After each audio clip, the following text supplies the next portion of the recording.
it's always the goal of having a billion users. Like if you look at Cryptokitties and when we were eating up and taking down Ethereum effectively, I think we were less than 10,000 daily active users. And if you think about a consumer application, 10,000 daily active users isn't even a drop in the bucket of what you want to build at that point. You want to have something that is nation size, like a Facebook, for example, or you want to have something that's massive and universal, like a Twitter. And so if you're at 10,000 daily actives and you're already taking down the platform that you're a part of, you have to take a step back, rethink, and go, how do we really scale this, not just in speed or costs, but for more and more people? How do we make the boat bigger? And so having the first million wallets or first billion users on Web3 is really how we see the space going, and really one of the core thoughts of Flow.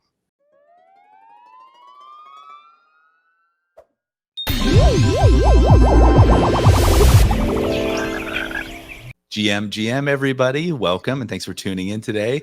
We are joining you, myself, Doodlifts, and I'm joined by Sean Robb from the Flow Foundation.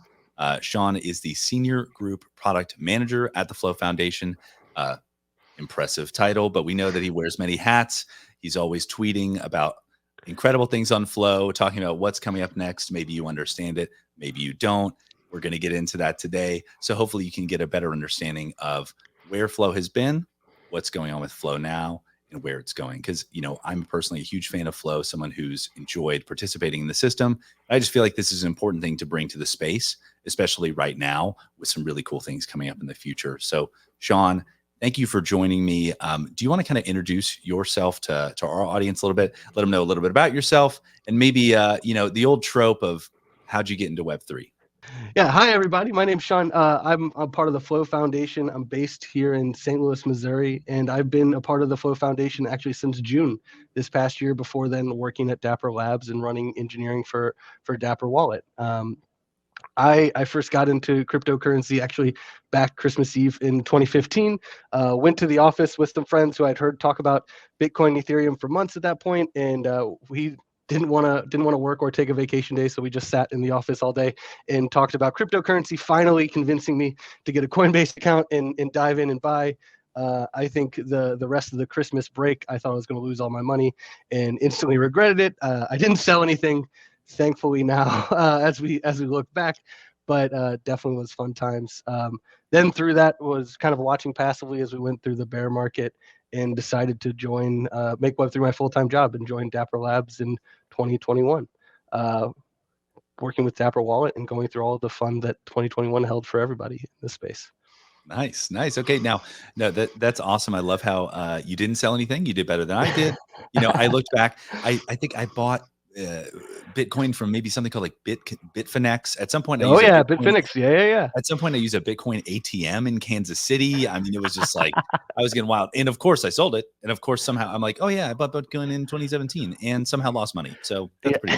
That trend has continued in my entire history in cryptocurrency. So I'm really, really killing it here. But okay, Sean, thank you for introducing yourself. Now, you did mention you've been working for the Flow Foundation since June, formerly at Dapper Labs.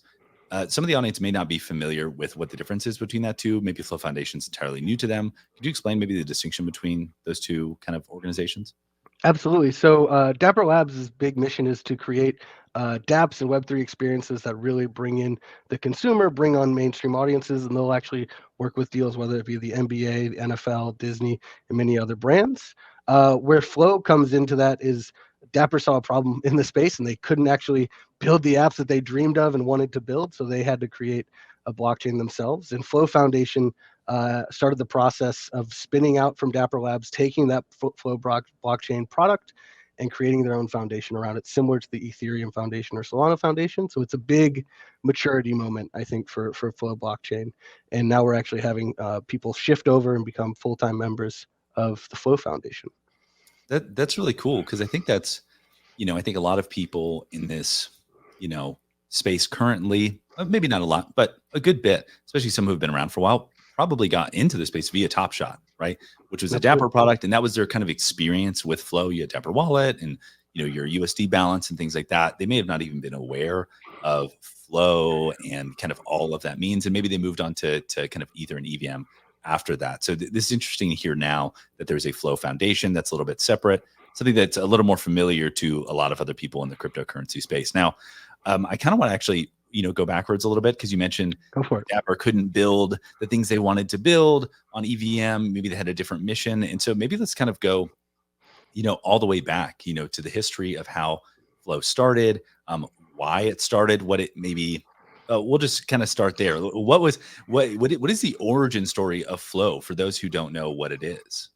No, I love to talk about that. So Dapper Labs, I kind of talked about their mission is really building Web3 experiences and teaching people through play. And so they really wanted to create these fun experiments and kind of get people excited about what's possible with a digital environment, like in a durable asset. So the first app they came up with was Cryptokitties. It feels like Tamagotchi-esque, and this was the joke I told a lot of people when I joined Dapper Labs is I'm going to sell digital cats now, which everyone kind of would chuckle about, and then we'd talk about why I thought that was interesting. But Cryptokitties is effectively a breeding game where you can have a cat and you can breed with other cats, create new cats, each having distinct traits, and the full DNA of the cat is distinct, so you cannot actually replicate cats on chain. And then you can create this whole fun environment. It's a game running on ETH still to this day. You can go breed cats, and it was initially launched at ETH Waterloo, I believe in 2017. And at that moment, candidly, they didn't expect the response that they got. Cryptokitties went absolutely viral, getting to the point where it was, to a very familiar story for many of us, eating up of all of ETH's block space and having to have insane gas fees, and people were spending hundreds of dollars just to breed cats. And what we like, if you think of the mission of Dapper, like we were like, no, we want this to be fun. It needs to be really cheap to go breed cats. Like we don't want this to be a money-making endeavor necessarily for everybody. We want people to enjoy the game. So we really started on a mission from that point of what can we do to scale CryptoKitties, and dove deep in seeing what was going on in the rest of the space, seeing things like Polygon, diving into different layer 2 solutions, understanding the ETH scaling plans at that time, which was effectively sharding of different execution environments, and didn't see any of those being able to achieve the tenets of fun that we really wanted to achieve. So we dove deep into our own we dove deep. Let me take a step back.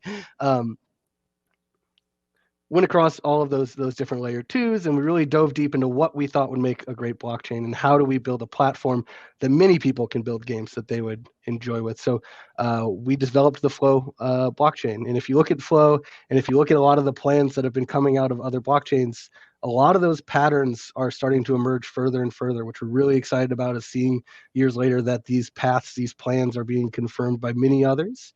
And we're able to have incredible experiences like NBA Top Shot, NFL All Day, or Disney Pinnacle running on top of Flow.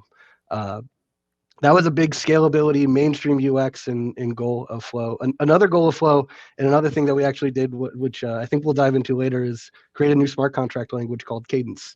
And the birth of Cadence and why Cadence actually comes from another product that Dapper Labs built called Cheese Wizards. It's a lesser known one from CryptoKitties. It's a deeper cut. This is new to me. Cheese Wizards. All right, let's Cheese go. Wizards. If you watch the hype video of Cheese Wizards, that hype video would have dropped in 2021, people's minds would have blown because it was incredible. But effectively, what Cheese Wizards was is you would get these NFTs, Cheese Wizards, and they look like slices of wheels of cheese, and they have wizard hats. It's really fun, very very Web3 feeling, right?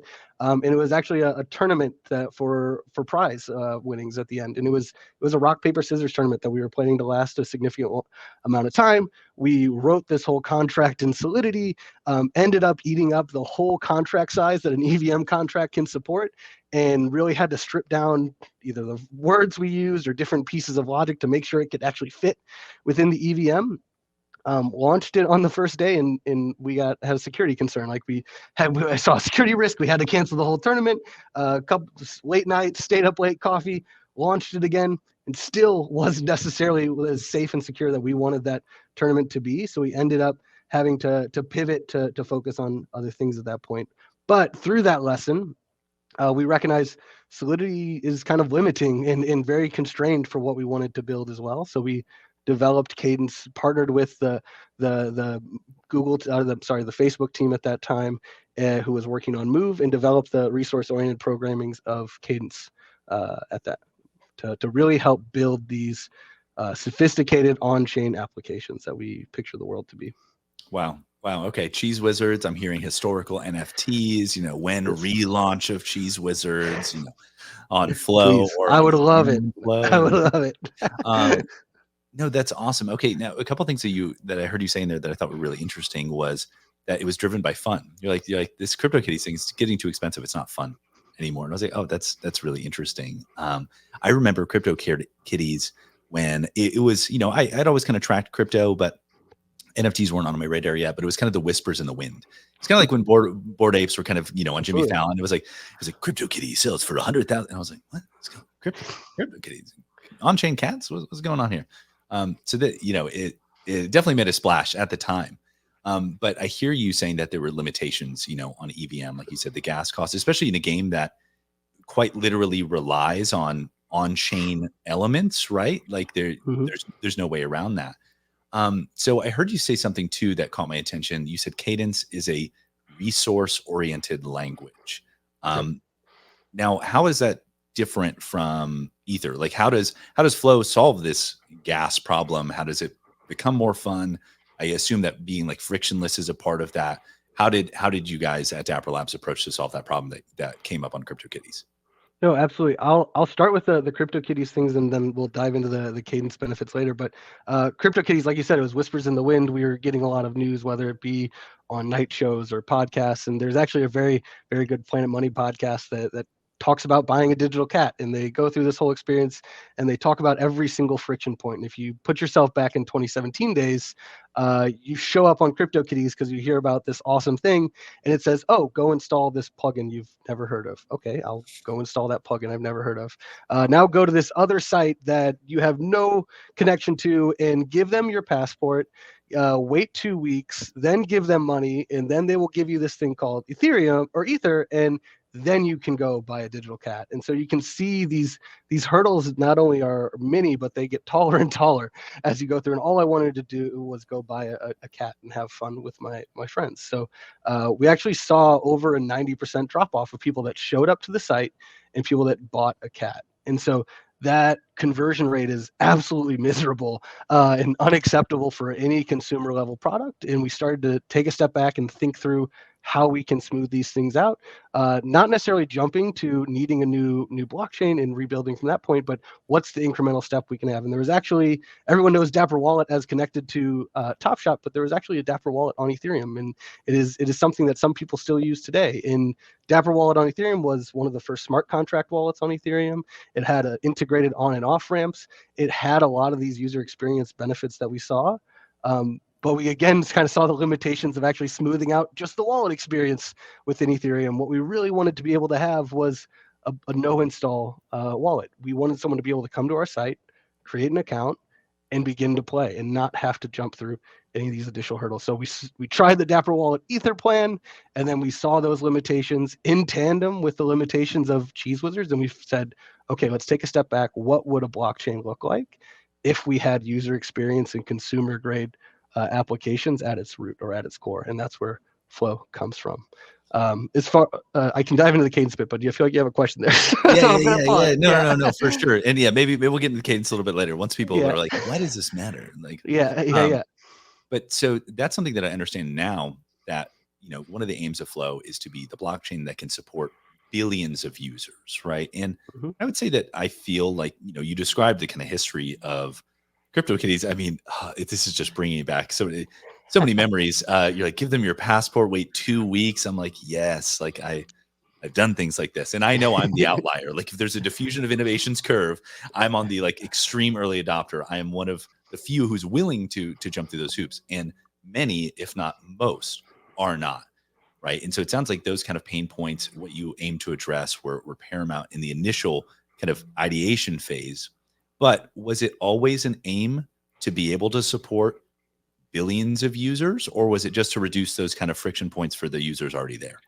No, absolutely. It's always the goal of having a billion users. Like if you look at Cryptokitties and when we were eating up and taking down Ethereum effectively, I think we were less than 10,000 daily active users. And if you think about a consumer application, 10,000 daily active users isn't even a drop in the bucket of what you want to build at that point. You want to have something that is nation size, like a Facebook, for example, or you want to have something that's massive and universal, like a Twitter. And so if you're at 10,000 daily actives and you're already taking down the platform that you're a part of, you have to take a step back, rethink, and go, how do we really scale this, not just in speed or costs, but for more and more people? How do we make the boat bigger? And so having the first million wallets or first billion users on Web3 is really how we see the space going, and really one of the core thoughts of Flow. Okay, so you just kind of illustrated that it was always aim for the stars, aim for millions, billions of users, because CryptoKitties 10,000 daily active users, you're already kind of encountering those those bottlenecks. And so do you decide to start building Flow? What are some of the first examples that illustrate maybe some success, that you made the right decision, right? That making Flow and some of the things that were illustrated, that it went well, right? And I think probably Top Shot's in that story, but maybe there's some other things too. So No, how did it work? absolutely. Top shot is the base of Flow. It was the first app running on Flow. It was the challenge point of saying, hey, we have this big vision for Top Shot. Flow was built to achieve this big vision. Flow needs to be able to get to a point where it can support a Top Shot. And I think a lot of the experiments in the concepts around Flow are shown within Top Shot. A couple things you'll notice if you go through Top Shot is, you're not installing any plugin. You're able to use this completely through a web interface. So it's now more of that trendy embedded wallet style you're seeing on a lot of other sites. The other thing you'll notice with Top Shot, there's no whitelisting at all for a drop, right? You show up when you want to have the drop, you go into the drop, you wait for a queue, and you go. You don't see stories of people jumping lines or hacking through the queue. You see all of these benefits of solutions that already have existed for many years within the web space, but not necessarily something brought to Web3. And there's a lot of core components that exist within Flow that enable that UX. You don't have to worry about, I need to whitelist myself for a drop in 3 weeks, or I need to show up on this, press 12 buttons, hope they don't drain my account for something that I want to be able to achieve. So all of those experiments really are starting to come through. And another thing you'll see within Top Shot that is almost a hidden feature that I think goes under the radar for a while. Actually, two aspects: quick buy, which allows for you to just go buy a Top Shot moment completely within the Top Shot website. It doesn't even redirect you to Dapper Wallet anymore, which is really kind of showing some of the benefits of Flow and how the power we can do by having something like Dapper Wallet as the platform behind it. And the other thing is, if you go through Top Shot, you can actually open up 12 tabs, and you can just click buy on every single one of those tabs if you wanted to, and all of those transactions will seal in parallel. So there's a parallelization that happens within Flow depending on your account setup that just cannot happen on other chains due to some of their expectations or limitations. I think everyone's had the experiment with ETH of, I sent a transaction, let me wait 2 minutes, go for a walk, grab some water, hope that transaction's successful so that I can do my next thing. And I can do my next thing. And it can take hours potentially to really achieve this full thing that you wanted to be able to do, where on Flow, in combination with parallelized transactions, using our scripted transactions as well, you can really have this experience in one click and happening very seamlessly. It's funny you say that. I have Yeah. a very recent experience with this, actually. So I have two kind of illustrations of this. I had one instance I needed to do something on ETH, and I was telling my wife, I was like, "Hey, I'm just going to do this real quick. Give me a second here." And next thing I know, I mean, this has turned into a like multi-hour endeavor where I was like, okay, now I have to do this, and oh, that didn't work. So I got to Sweating try the it whole this time. way. Yeah. Yeah. Oh, yeah. And I'm just like, okay, I gotta make sure like this is properly, delegated in this back and forth, like, right. So that was a disaster. And of course, that also cost me like $200 in gas. So Of course. that whole operation, right? And then in juxtaposition to that, I was having a meeting, and the meeting was scheduled for the exact same time as the Disney Pinnacle drop, right? And I was like, and it was the lunar year of the dragon. I really wanted this drop. I'm a little bit of a Disney adult, so hey, what can I say? And so, but the person I was meeting with was running just like a hair late. And I was like, I mean, we're talking like 60 seconds. And I got my queue, and my spot was up, and I was like, oh, sick. double tap face to pay, face ID to pay on the iPhone, done. NFT's done. Put the phone down, and it was done.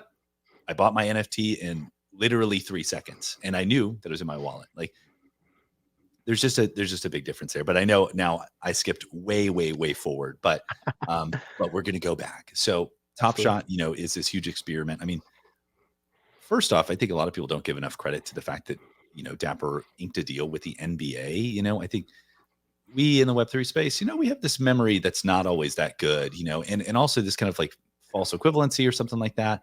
There was, I remember there was projects that I was minting on ETH, probably around the same time as Top Shot. And I mean, we're grinding in the Discord, and we're drooling at the the opportunity that a celebrity influencer should glance our way, post an Instagram story about us, that would pump the ETH, price to the moon of an NFT. Well, at the same time, there is a blockchain that's, inking deals with the NBA, right? And it's like, but there just was never, I feel like it was never kind of given the same energy. Now, a lot of those people who were on Top Shot made their way to ETH, and that's, a lot of people kind of have argued that Top Shot maybe kind of started that bull run, to be fair. What do you think were some of the biggest learnings from Top Shot? Maybe why some people, quote unquote, left to go to ETH? What would you maybe have done differently this time? Or maybe what has happened on Flow since then that maybe people don't know about? And yeah, we'll start there. No, I love that. And I think there's a lot of lessons either through the crazy growth of Top Shot and challenging our engineering, technical, and user experience problems, making those more seamless. And then we actually learned a lot in seeing people leaving either Dapper Wallet, pressing that withdrawal to ETH, taking their funds, and degenning within Ethereum. And we really kind of questioned why can't we have that experience better happen within Flow? What's preventing from that degen experience really happening within the network that is and has all of these people? Why are they moving out? And we noticed we had this almost this closed little ecosystem, this little environment of Dapper Wallet that felt safe for people, and they really trusted what the transaction reviews and the rigor that Dapper Wallet would go around, and just ensuring people their assets were not getting taken from them, but people wanted to do riskier things with what they had. They wanted to play, they wanted to see what would happen if they threw their Top Shot moment over here and got some other funds out of it. There's incredible stuff I think we're seeing now happen within within the Flow ecosystem, and really trying to power that degen experience and understanding how we can seamlessly connect Dapper Wallet users to the rest of the Flow non-custodial ecosystem and building that bridge. And you've heard this term a little bit. You've seen a couple projects now experiment with it, but it's through account linking. So you'll see projects like Peace, who has come out and will build you an embedded wallet that allows you to collect tweets, which I think is incredibly fun. Using Apple Pay, using your credit card, you'll be able to have these NFTs as these tweets as NFTs, and then be able to account link and go to sites like Floaty or go to sites like Evaluate Market and be able to either trade, take a loan out, or sell these tweets completely in the non-custodial environment, because they are your assets and you can do with what you want. And so you can kind of see that security almost as a bridge or a spectrum of it. Before, we might have allowed you to withdraw your NFTs, but that was a jump. You had to leave the Top Shot world and go into the Flow ecosystem world. But now with account linking, it's kind of that seamless bridge where you can never have to leave the Top Shot world. You can still use your NFTs within the Top Shot game, but you can actually go into the rest of the Flow ecosystem and either take loans out, do swaps, play games, use these assets however you might like. Yeah, no, I mean, I hear you talk about account linking, and we can, for those who aren't aware of what that is, my experience, and please feel free to correct me, Sean, is you have, like, for example, your Dapper wallet, right? And from my experience, when I duplicated my doodle, all of those wearables went to the Dapper wallet, right? That was great. But there was a little bit of friction. It was only on Gaia. I remember I needed to send one to somebody. And that was like, oh my gosh, like, what is going on here? I had to download this wallet called Blockdo. I tried to send it. That actually didn't work. And so I was just like, I don't know. Luckily, there was a platform called Evaluate where I could just trade. But even that felt like a little bit of like a workaround. Like, it should be a little more native. But then this thing called account linking happened. And it was like, I could have this other wallet called the Flow reference wallet. That's the one that I picked because I think maybe you actually told me to do it. And so I downloaded that. And I was able to link these accounts. And now I can go onto, like you said, all these other marketplaces, Floaty, Flowverse, even Shadow, which I would love to talk about. And I can see those Dapper NFTs, and I could make transactions on the behalf of that Dapper. For those to kind of conceptualize this, the Flow reference wallet, my usable wallet in my mind, is the parent wallet, and the Dapper wallet is now the child. And so the child listens to the parent. The parent says, "Hey, you're selling an NFT now," and it goes, "Okay, cool." Like, but those NFTs never have to leave the Dapper wallet in order to do that. Which maybe that's one of those things too that maybe is not well understood about Flow. And please feel free to elaborate on my understanding. Is that we talked about those kind of multi-step interactions, right? That if you want to do this and that and this and that, they're all separate. They all require their own gas, this and the other. Everything is a new transaction with a new sign, with a new this. But with Flow, you can also do complex interactions in a single transaction, right? Is that correct? No, absolutely. So if you look at Ethereum or many projects that have been forked on this, I believe you look at Avalanche, it's very similar. They're effectively doing function calls. To get a little developer, a little nerdy here, they're discreetly calling out, hey, function of do X, Y, Z. And previously on ETH, you had to do each one of those function calls as a transaction. With 4337, they're coming up with bundled transactions, which effectively lets you say, here's a list of functions that I want you to do.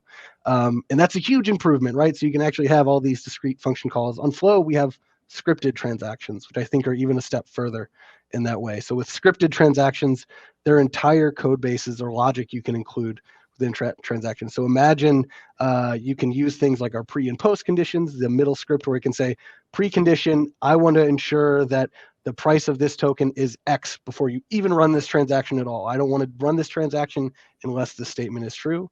And then you can actually have if statements, for loops, while statements, all these things within the script. So you can imagine, hey, I want to keep swapping this token as long as it's profitable for me and wrap up all of these things. You can do that within a single transaction. And then you have a post statement as well, where it says, hey, ensure this thing is true. If not true, rewind this whole transaction. I don't want this thing to actually happen. So you combine those core components, you can build incredible things, and we've seen incredible things go. Shadow is one of the great examples of this. If you go to Shadow today, you'll see prices listed in Flow or in USDC, and you don't have to have that token in your wallet, right? You click buy, and it says, hey, which token do you want to use to pay?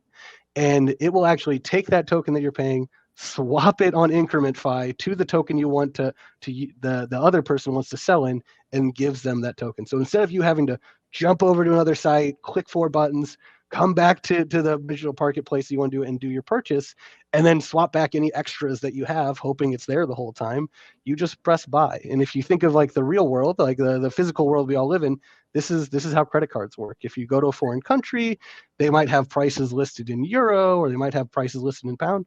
My American credit card still swipes. It tells me I owe $10 or whatever it is, and it gives that merchant the pounds or the euros that they want. And so this is a really beautiful thing that you can do with a single click. I read that same description from Shadow the other day, and I remember, and then also it said something like, well, if it fails for any reason along the way, it'll just, cancel it out, no harm, no foul, no gas lost or anything like that. Mm-hmm. And so, yeah, that is pretty incredible that, yeah, you could just say, I want to buy this NFT, and then it will automatically go to a decentralized exchange and swap it for you, and then buy the NFT and then send you the NFT back. Like, that is actually an incredibly complex series of events in the concept of EVM. And maybe that gets into something, like we said, we don't need to go too far down the dev rabbit hole, but it does feel like Flow identified a lot of these issues, built for them, maybe even a little bit beyond them. And now EVM and people on ETH are kind of seeing those issues as well and rediscovering them, creating new solutions to them, and being like, well, this is amazing. Like, I think the other day we were exchanging on X about a modular blockchain. People were like, modular blockchains, it's incredible. And I was like, I think this is like Flow, right? Like, they've been kind of doing this. Like, do you see that kind of occurring where, and I would say that, like I mentioned earlier, I think people in Web3 kind of have this thing called a broken forgetter, and we forget that we've already solved problems, right? And Absolutely. then we just do it again. Like, and there's just so many people building stuff simultaneously. There's no way that everybody can know who is building what. And so that can be kind of an issue as well. Have you seen that, be a problem, is that people don't know that Flow has solved a lot of these problems? No, I definitely think there is that gap and that issue, and I think for on Flow's half of the problem, we often feel like we're speaking a different language when we go to some of these conferences, explaining like a multi-node architecture instead of using the more commonly like modular blockchain, and connecting what our execution node is to like a layer two that many people talk about, or our collection node is very much like a data availability layer. And if you look at like ETH's roadmap on how they fit themselves within this modular blockchain, it's our consensus node. And so like we can talk about these things in more familiar terms and really connect with how people are seeing the world. But like, modular blockchains are how Flow started. That was the reason Flow started in that way, is we found that the only way to scale throughput. And to somewhat nerd out a little bit on what we mean by that, you can look at these mono architecture blockchains, originally ETH until they're going towards this multi-chain future, or Solana is another example of a mono node blockchain. Every single server that runs their blockchain service has to, or blockchain APIs have to run the whole stack. And the benefit of that is they can trust their server. They can trust everything within that whole stack. The cost of it is, if you want to scale these blockchains, you either need to get more expensive nodes, larger nodes, then you either risk decentralization of how many people can actually participate, or you have to run your blockchain a little slower. And I think if you look at Solana, they took the approach of, we're going to have more expensive nodes, and it's just going to cost people more money to root, because it's more important for us that it's fast and effective, right? And if you look at Ethereum, they run 12-second block times, and that's intentional. They've limited themselves because they found it more important that they have many nodes that can participate in consensus versus being fast. So you're seeing these blockchains have to make these trade-offs, whereas if you start with modularity, you don't necessarily have to make these trade-offs. You can have an execution node that is gigabytes of RAM, terabytes of disk space, and you only need a handful of them to really run at a very wide throughput. And say you want more throughput, you just add one more execution node instead of having to raise the bar for the thousands of nodes that you see in your blockchain. To get not super technical, That's because I do, fine. Yeah. but I do think you brought up something. You're talking about decentralization and kind of the trade-offs that occur, right? Speed, decentralization, cost of nodes, things like that. That's one of the things too that a lot of people who had exposure to Dapper, Flow, Top Shot, things like that.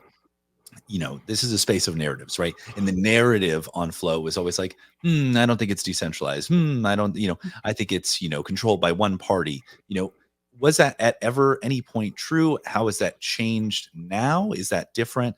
Kind of what is the story of Flow and decentralization?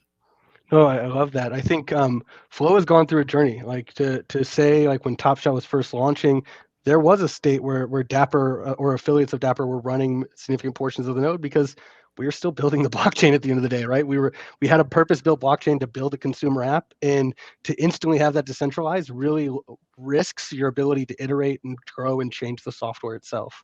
So we had a lot more of that centralization aspects then, but we've gone through that spectrum where now less than a third of the nodes are actually run by either Dapper Labs or the Flow Foundation, which is like a tremendous achievement. So like when we talk about maturity and spinning out Flow, this is another big achievement for us. And you see some of our like execution node providers to be big names that I don't think people will talk about as much either when we think of like short time, when you think of NBA, Disney, NFL.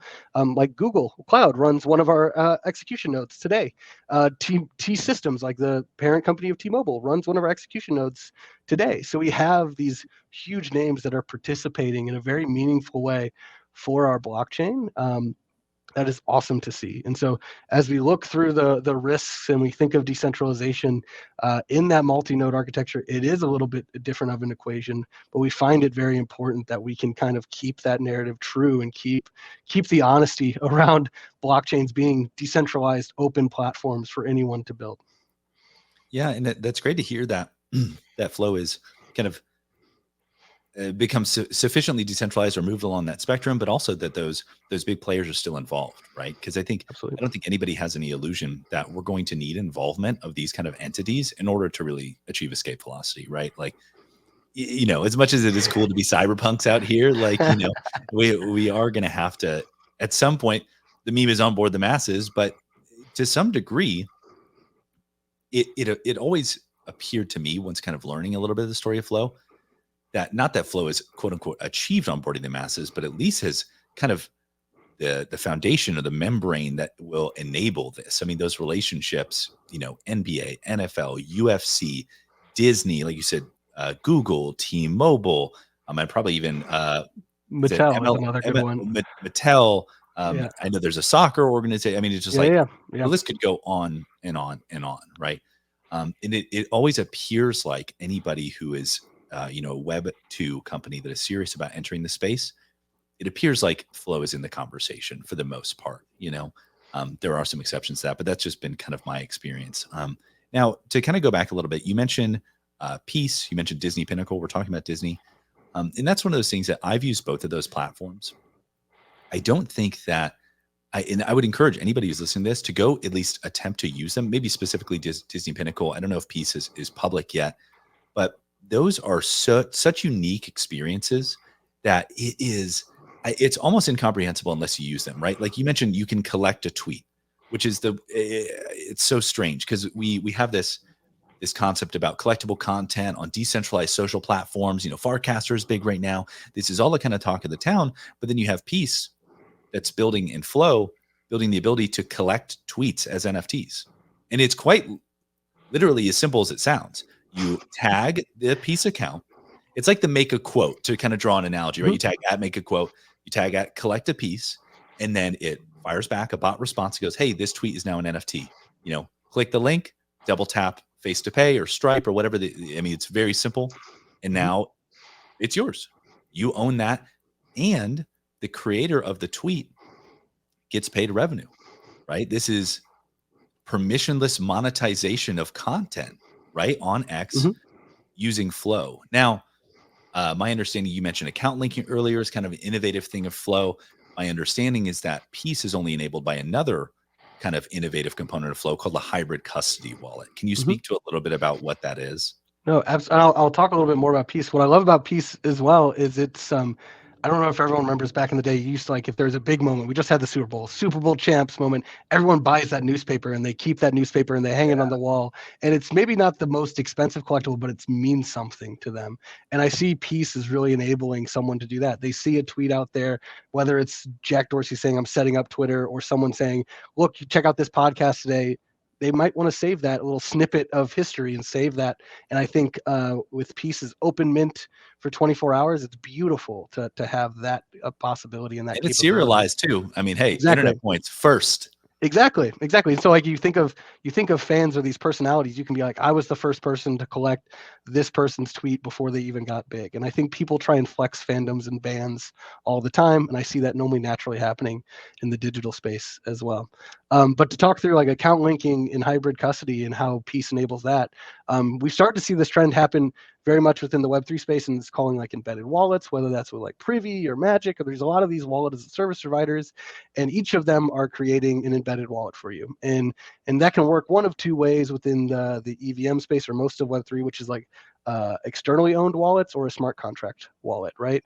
And the cool part about embedded wallets is it removes a lot of the friction that you have, right? And you don't have to worry about going to install MetaMask or going to install Coinbase Wallet or scanning a QR code for your wallet that exists on your phone. Like, that disappears. But the cost of that is you're sectioned off. You have these little walls that are all built up. And so instead of having this unified identity where I'm clearly Doodlifts everywhere I go there, I can prove I'm Doodlifts, look at all the things I have.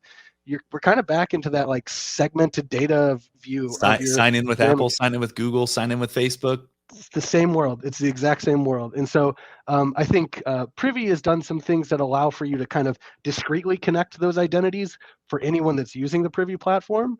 But for account linking in hybrid custody, that's effectively ingrained into the blockchain itself. So you can define, hey, this is my Doodlifts ecosystem wallet, is like the counter to embedded wallet, as I call it. This is my ecosystem wallet, and I'm going to link to all of these identities, whether it be Peace, whether it be Doodles, whether it be Dapper products, and I want to make sure that I can be seen as owning all these assets, and I want to make sure I have access to do with those assets as I want. Letting me log into an evaluate market and trade someone a piece for a Doodle wearable, or allowing me to log into Floaty and put up mini assets for a loan, for example, or go to evaluate and list my assets across these without having to do all of these transfers and these hurdles and these hoops. You can simply just do it with this connected identity embedded on chain and not necessarily off chain in some website or in some database that you hope that that company stays alive. Right? Yeah. Yep. I had a problem the other day with an embedded wallet on a platform, and it was a pain in the ass. Like, I was trying to, list something on their native marketplace using their embedded wallet. And I was like, oh, this is gonna be great. And then it says like, oh, you need to switch networks to Base. One, I'm not familiar with how to use this particular type of wallet. So changing networks was a pain. And then it just didn't work. And I went to Discord. I'm like, it didn't work. And like, yeah, we know. I was like, oh, great. Awesome. Like, well, and to like expand on what's happening behind the scenes in that, so I mentioned those two smart contract accounts or externally owned accounts. If it's an externally owned account, they really can't give you additional access. They can give you the seed phrase. Boy, that's scary. Like now both me and this company are sharing a seed phrase, and there's no great way of knowing who did what on the blockchain because we both contain the same secrets. Or with smart contract accounts, there's a way of them adding your key to it, but who both have similar access, and there's not really a way to dispute which of those keys can do X, Y, or Z, and not necessarily restrict each other or control what permissions they have. Yeah, no, I will just say that, yeah, the hybrid custody and account linking, I think, like you said, it is this great dream of mine, and I may be a bit of a dreamer, but the concept of single sign-on, log in with your wallet, this is something that we always talked about. Like, this is something that we want because of the current state of affairs. I mean, my Apple keychain is ungodly, with how many accounts, how many passwords, and it's just crazy. Like, and so this, and it's one of those things that I think we, time and time again, the thing that I've run into is it does seem like Flow kind of had this vision for the future and continues to keep that in mind. Understandably, things on ETH are building for the now, but it seems like at the expense of the future, right? I'm going to end up with all these embedded wallets on all these different platforms before I know it. And then, once again, if I want to transfer those assets into my main wallet or one of my 3 wallets on my wallet spectrum just for security, then that's going to cost me more gas, and that's just like, this isn't going to work. Now, you mentioned swapping seed phrases with embedded wallets and things like that. And I wanted to ask you, I heard about this recently. I don't know too much about it. On your Flow wallet, do you have the ability to kind of re-roll a seed phrase? Is that correct, in case something should happen?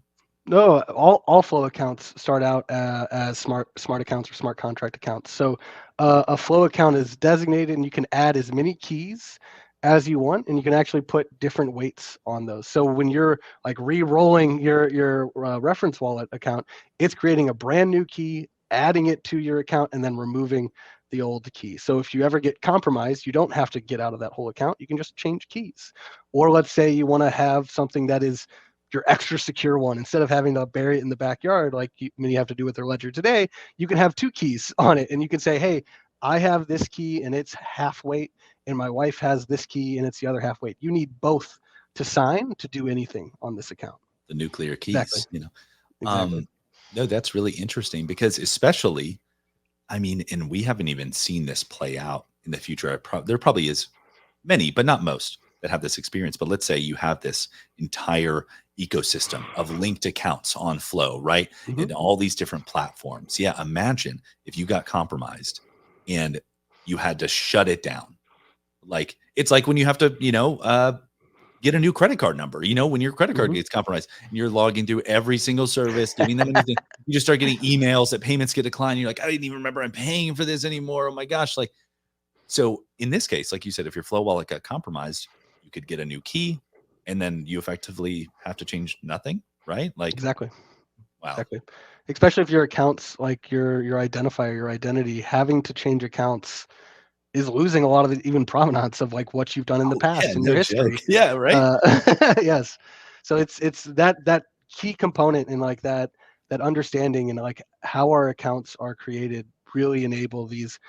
I see them as hooks that many of them we haven't necessarily, or threads we haven't necessarily even pulled too far on, but those tenets are there, and we're really excited to either show what can be done, like when we started Flow Wallet and building out that product, or let others recognize and see what was done, like Shadow Marketplace, for example, recognizing, hey, I actually have this thread that I can do all these things within this single transaction. Let me just go do that. That's awesome. And so really excited to kind of see that cultivation of innovation happening on Flow. Yeah, that's incredible. Yeah, I mean, wow, that's super impressive. And I'm just excited. I mean, I'm just imagining things. I'm like NFT finance. Imagine if I had a bunch of NFTs on loan, but then my Vault wallet got compromised that contained all the kind of borrowing notes. I'm like, oh my gosh, like geez, there's so many reasons why that's important. So I want to kind of look at something because I thought this was interesting. It kind of comes full circle, right? You mentioned that Flow spun off from, or Dapper created Flow because CryptoKitties was limited by it wasn't fun anymore, Mhm. right? And I just saw a interview that Julian Hogan did. He's the CEO of Doodles. And he did it with Thread Guy, which is just awesome in and of itself. Like I feel like we're kind of onto something. Thread Guy's doing interviews now. It's great. But he mentioned that because the Flow choice by Doodles was met with some skepticism, some criticism. There's no way around that. So Julian was Mhm. kind of asked to explain that. And Julian said, I think the Red Guy asked him, like, are you guys going to continue going down the Flow path, or like, are you guys going to kind of, Mhm. put that one up to the side? And Julian responded by saying that, that the Flow product is incredibly important to them. Doodles will be multi-chain, so it may not always be just Flow, but that they look at Flow as the frictionless play layer for their ecosystem that is so important for the top of funnel, for their kind of idea of bringing people down the funnel. And so ironically, I'm like, we kind of come full circle here, right? A company like Doodles recognizes that in order for people to have fun, in order for people to play on chain, it has to be frictionless. It has to be seamless. It has to be super approachable. And so I think, with Doodles, we're seeing that again. And I'm excited to see where that goes in the future. The studio just came out of beta yesterday, which have been February 14th, Valentine's Day. And people have been having a lot of fun since then. Now, let me see. So have you played around with Doodles wearables at all? Just I got to ask. I'm a Doodles guy. Absolutely. I have too many Doodles too. People, I think right now I have my main guy, and then I've also collected, I think, 4 additional Doodles too by going to camp multiple times. One time on the grand opening, then I took my daughter and wife there as well, and we all kind of made our Doodles 2 characters, which was incredible. Okay, Yeah. that brings I do want to kind of interject real quick because you brought up a good point. We were just talking about hybrid custody. We're talking about fun and play. I think camp is a great example, right? Now we haven't Mhm. seen this play out all the way, but if you can kind of read the tea leaves, you see where this is going. And the team has confirmed this more or less. So camp is a in real life experience where people can run Mhm. around with okay, ironically, I have one on me. Of course I do. So you have this. This is called a doodad, right? So this is a NFC tagged little festival band, more or less. You put that on, you run around the experience, and they have these little post-it notes everywhere, and you can tap them, which pulls a wearable into your NFC tag, right? And then you go up to these consoles in the middle of the experience, and you can tap that again, which pulls up the avatar creator, and you can see the wearables that you've collected in real time. You can change them out, swap them out. It's a super cool escape room meets scavenger hunt meets play experience, right? It's super fun. Now, this is the part that where it gets interesting is at first that stuff is not on chain currently, but Doodles is storing all of that information because at a later date, this reminds me of Gary Vee in a way. Gary Vee always talks about, he helped to bring a lot of us into space. Oh, I love Gary. Yeah. He always talked about that you could assign utility to an NFT at any point in the future, right? He Mhm. was like, 10 years from now, I can decide to airdrop my NFT holders this thing. In a similar vein, all these people who went through camp and collected these, collectibles in this experience in this cool way, they could, maybe, will, probably receive an email in the future that says, hey, you went to camp, you collected these wearables while you were there. Would you like to claim them and use them in our avatar creator? Now, this will have is a hybrid custody wallet, which they don't have to take custody of immediately, but they can start using those assets, right? A wallet will be created for them, but then they could choose to take ownership later. I think that's just such an interesting illustration. And we've seen this occur. I got a little Pudgy's toy behind me. They did something similar, but using like the Magic Wallet or the Privy Wallet, like you said. Mhm. Um, but they could also link that account if they get further down the funnel. They never have to. Mhm. They could stay at the top of funnel. But I just think that's so cool that you can go from this IRL experience, draw those wearables through an email into your URL life. So I just think it's cool. There's no question there. It's just cool. No, to nerd out on another example of how I think Doodles got things right when you think of like omni-chain and how this play work universe can be. They dropped these Genesis boxes and duplicators over on the EVM side, right? And instead of you just mindlessly bridging over that NFT to the flow space, you have this whole opening experience, right? So you have your super durable asset that's container of many different things or has utility on ETH, but when you want to come into that play layer, you have a whole new experience. You're either opening your Genesis box, your Pharrell pack, or duplicating your OG doodle, not just wrapping them and bringing them over, but duplicating their traits into your play so that you can then experiment with them. So I think they have a beautiful vision of what they can do either in real life on different chains, pulling people all into their ecosystem. And I really think they have the right of trying to have that play happen in a frictionless way. It's beautiful. Yeah. I mean, I can't say enough about the importance of being frictionless. Mm-hmm. I'm an early adopter, but like I do a lot like on chain and I try a lot of things. And so, I say this not in like a weird way, but my attention, my time is limited in that way. If I encounter some degree of friction, I'll be like, nah, I'll try this again in a week, but I'm super looking forward to receiving, the Doodles vinyl and the Casio G-Shock watch, which now they've implemented chipping in them. So you can pull those NFTs directly from those physical objects. And so if we're going to bridge URL, IRL, and blend and blur those lines, frictionless, the ability to eliminate friction has to be, top of mind, paramount in that way. Because if I have an item and I go to claim it, and it goes, okay, now sign them. I'm not gonna do it. It's not even fun. It's not fun. Mm-hmm. Mm-hmm. Or if you have to sign in with your MetaMask, for example, or your master wallet, you sign in and risk other assets. What if that site gets compromised in many different ways, right? So like removing that, even that risk layer, not even friction, is tremendous to really onboarding. And like just to kind of talk through the masses as well. My dad is a massive NFL fan, huge Green Bay Packers fan. He is a beast on NFL all day. He joins every single drop, opens up his pack, celebrates all the Packers, sells all of the Vikings and Lions and Bears that he gets, and just collects Packers moments. Expressing his fandom on chain, dumping them into bids, like whatever. I don't care. He'll show me, like I'll go over to his house and he'll be like, look, I sold this one below floor by this amount because I just wanted to get rid of it. And he like almost is proud of so selling petty. it. I love that. On-chain pettiness. Yes, but I like to that. I can't imagine giving him an experience where, okay, make sure you're using your MetaMask wallet, or you copy over these 12 words, or you're signing in with this account. It's a very different experience for sure. 100%. Now there's a great irony in getting to this point in the conversation, because now we've talked about, some of the many advantages of Flow, how important it is, I think, now and in the future for the blockchain ecosystem at large. Now, from what I understand, is not too far in the future, there is now going to be EVM equivalents on Flow. So now Flow and Ethereum can interact seamlessly. Like, so we've kind of, once again, kind of come full circle. So maybe explain, what that is and the importance of the crescendo upgrade and that EVM equivalence on Flow.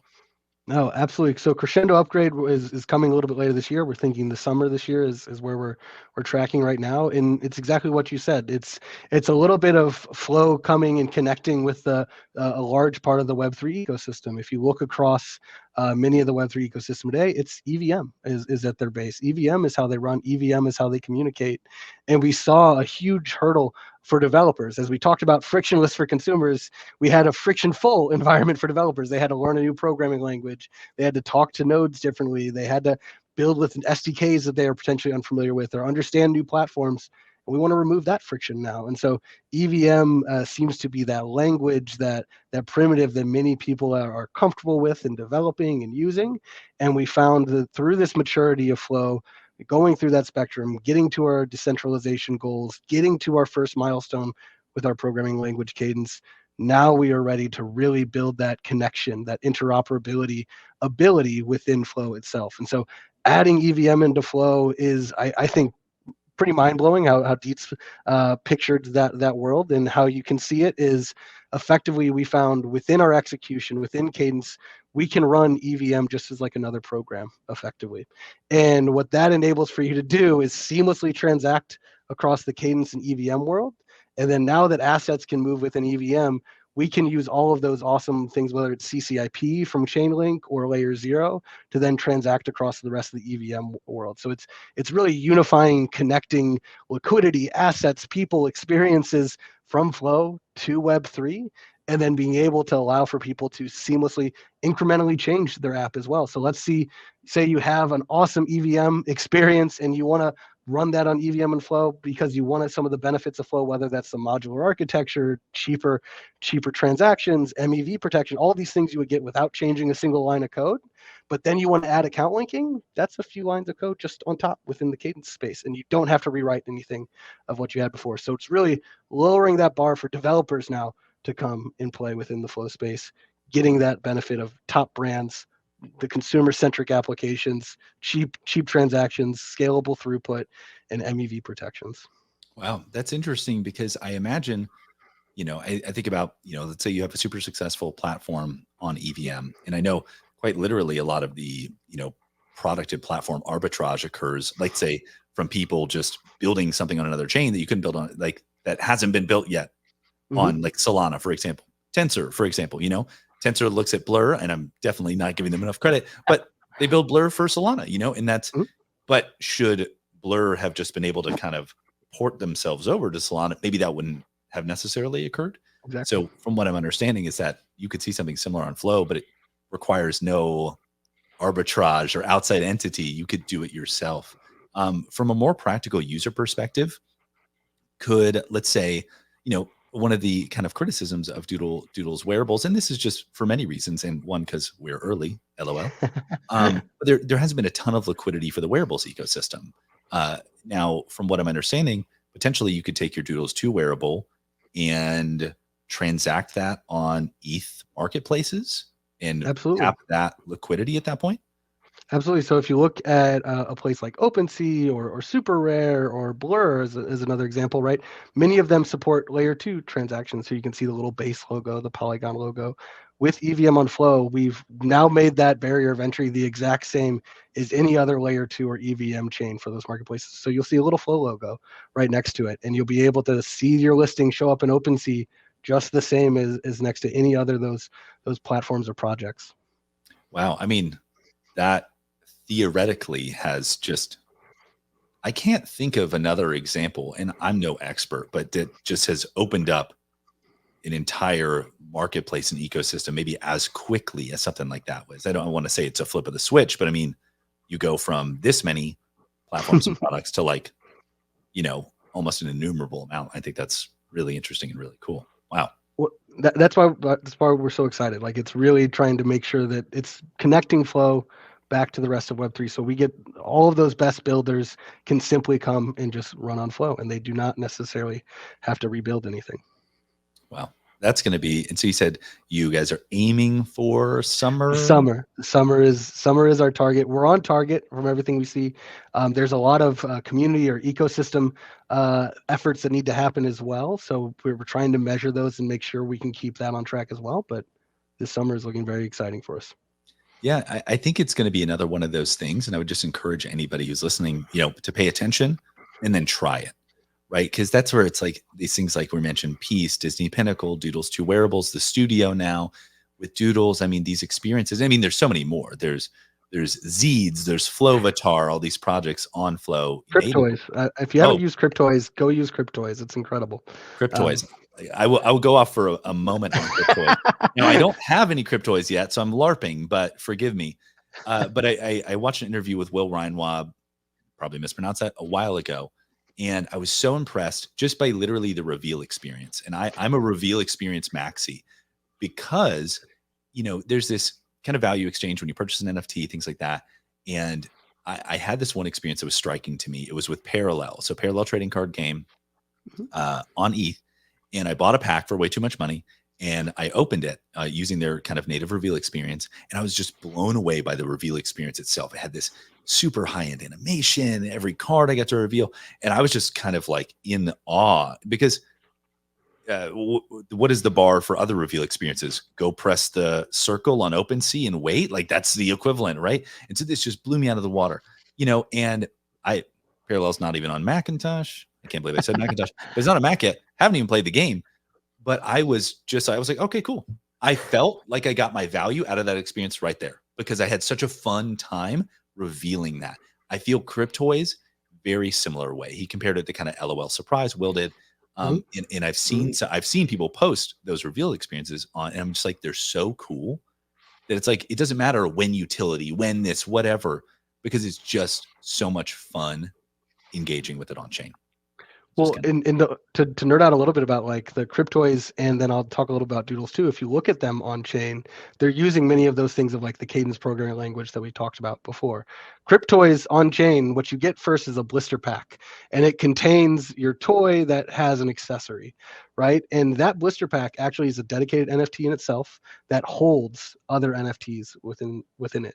And so if you look at the nesting, it's a blister pack with Cryptoy with accessory. And so you can sell the whole blister pack, or you can open up the blister pack, burning it effectively, playing with your toy, or you can separate the accessory. So if you have a Luke lightsaber and you want to give that to Mickey Mouse, you could do those things because you could separate accessories in that way. Or if you look at Doodles too, it's a very similar thing. Your Doodle actually owns the accessories that you equip with it, which is incredible and possible with Cadence. And if you dive into the solidity paths of doing that, it's very difficult and confusing and hard to like conceptualize on many platforms. Yeah, I think it's going to be really cool. We haven't really seen a lot of this yet, Hmm. but we've been talking about for a long time with Doodles. Yeah, that your Doodles owns its wearables, so you could theoretically mint the entire Doodle with all the wearables as an NFT and sell that on the marketplace, right? And it kind of smells like Rent the Runway a little bit. You're not just swapping wearables, right? But you could curate. You could be a Doodles fashionista, right? You could curate a whole outfit and sell that, and you could become known as a great Doodles outfit curator. Like these just things can emerge. These collecting behaviors can emerge over time. Or influencers, right? You could imagine I got my Doodle was made by X person, or my Doodle was put together by a Louis Vuitton. What are you wearing community tonight? Exactly. Yeah. Oh my gosh. Yeah. Totally. Influencers. I curated this outfit. This includes some of my wearables. Do you want to wear this exact same outfit? The collecting behaviors that are going to emerge are going to be really, really interesting. And like you said, currently only kind of available in the way they are on Flow. So cool. And I think it's one of those things that, once again, go try it, go experience it for yourself. The barrier to entry is low, the friction is low, and so go do it. So we've talked a lot about kind of history Flow, where things are now. Crescendo is coming up in the summer, but where do you see Flow going? Now the Flow Foundation is kind of churning its wheels. Where do you see Flow going in the remainder of 2024, and then maybe even beyond that? Oh, absolutely. So we're trying to really plan for yearly releases of the blockchain. So Crescendo is this year's release. This year's kind of almost love letter to the rest of Web3, connecting EVM, pulling those pieces together. What we're looking for in the next year is what is our next play that either onboard more developers or unlock more consumers incoming. And so we have a lot of technical plans on what could possibly make that happen. And we're still vetting those. I'm not going to go into what we're brainstorming there, but we're also trying to really push the maturity of our blockchain holistically. So there are some gaps that we have in where we want to be, either in accessibility for node providers or for how many nodes that we actually have running in need. That's some of the things we're looking to push right now. For example, when we talk about block space, EVMs block spaces are consistently full and they run into all these issues. Where Flow, we have a lot of open block space. So right now we're trying to really pull in people to help fill that block space so that we can then challenge ourselves again in expanding that. Very cool. Very cool. Now that sounds awesome. I love the concept of a love letter to the rest of the Web3 space in code, right? And there is for those who don't know, there is a lot of just interesting, cool, emergent stuff going on Flow right now. You mentioned block space. There's I think there's ordinals on Flow right now that people are doing. There's flow maps. There's all this other kind of stuff. A lot of really fun. If you enjoy kind of new, exciting things on chain, Flow is a great place to try that stuff out. There's just so much going on. That's a lot of fun, and it's got a great community to boot. It's a really interesting kind of mix of super technical academics, degens, non-degen collectors with things like Top Shot and things like that. It's just a really, really fun community. So it's very cool. Well, Sean, it's been a pleasure to have you on and have this discussion. I feel like I learned a lot about Flow, and I'm definitely a nerd and I like to look into it, but this has been enlightening for me. It's gotten me excited. So it sounds like it's a really exciting time to be in Flow, and once again, encourage the audience to go try something out on chain on Flow. I think you'll be pleasantly surprised. Be on the lookout. Maybe turn notifications on for Flow blockchain. Now, Sean, if you could have any parting words, what would you encourage someone to do to approach the Flow blockchain, and maybe some people to follow on Twitter, who might be some good influences? No, absolutely. So if you're a developer, I would definitely suggest following Emerald City or following Jacob Tucker. He does a lot of the educational material for Flow. But if you're a collector and really wanting to see what's out there, I think Flowatar is an incredibly interesting project that does not get enough credit as it deserves on Flow. And then you'll also be able to see platforms like Floaty, Flowverse, who both put out great content around what's happening within their marketplaces or what's happening in Flow holistically. If you want to dip your toe in, I would highly suggest go check out either NBA Top Shot, NFL All Day, or Disney Pinnacle. I know a few people have Pinnacle invites laying around, so I'm sure you can get one if you need it. And then I'll make sure, please reach out to me if you have any questions or like, hey, Sean, I really like doing this on this certain chain. Hit me up, Sean P. Robb on Twitter or X, whatever people are now calling it nowadays.